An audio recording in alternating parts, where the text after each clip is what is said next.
کہ نریندر مودی کی حکومت وقف بل کو لا کر قانون بنانے کی جو کوششیں کر رہی ہے ان کا مقصد ایک ہی ہے کہ اس ملک میں امن کو خراب کیا جائے۔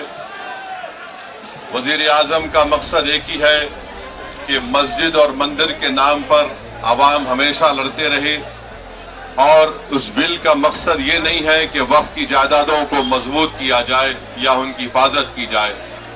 آپ خود اندازہ لگائیے کہ ہندو دھرم کے ایک بہت بڑے جورسٹ ہیں بی کے مکھرجی کی کتاب میں لکھا گیا کہ ہندو دھرم میں بائی کسٹم بائی یوسیج وہ مندر کی جائیداد بن سکتی ہے، تو نریندر مودی وقف کے وقف با یوزر کو اس طرح سے ختم کر رہے ہیں کہ اگر کوئی ڈسپیوٹ ہوگا یا گورنمنٹ پراپرٹی ہوگی تو وقف با یوزر نہیں رہے گا۔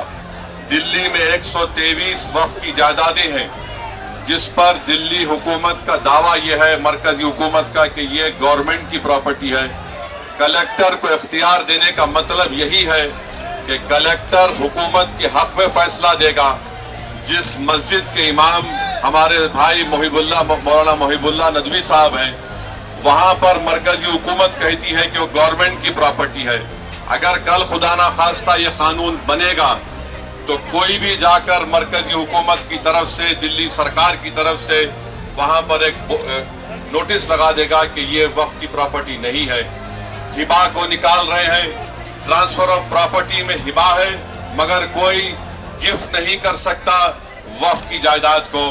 نریندر مودی آج کل بھارت کے ہمارے فضیلت الشیخ بنے ہوئے ہیں اور یہ بتا رہے ہیں کہ اگر کوئی مسلمان ہوتا ہے تو اس کو 5 سال تک وہ وقف کو نہیں دے سکتا ہے۔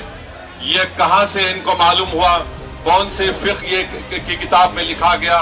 تو ان کا مقصد ایک ہی ہے کہ بھارت کے مسلمانوں سے ان کی سیاسی اور مذہبی شناخت کو چھین لیا جائے۔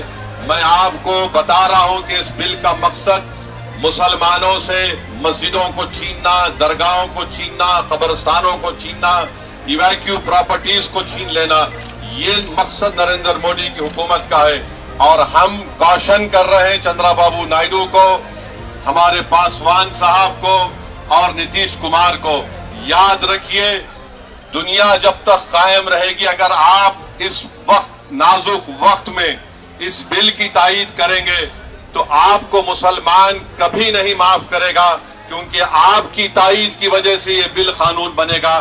اس لیے ہم ان سے بھی کہہ رہے ہیں کہ آپ اس غیر انکانسٹیٹیوشنل بل کی تائید مت کریے۔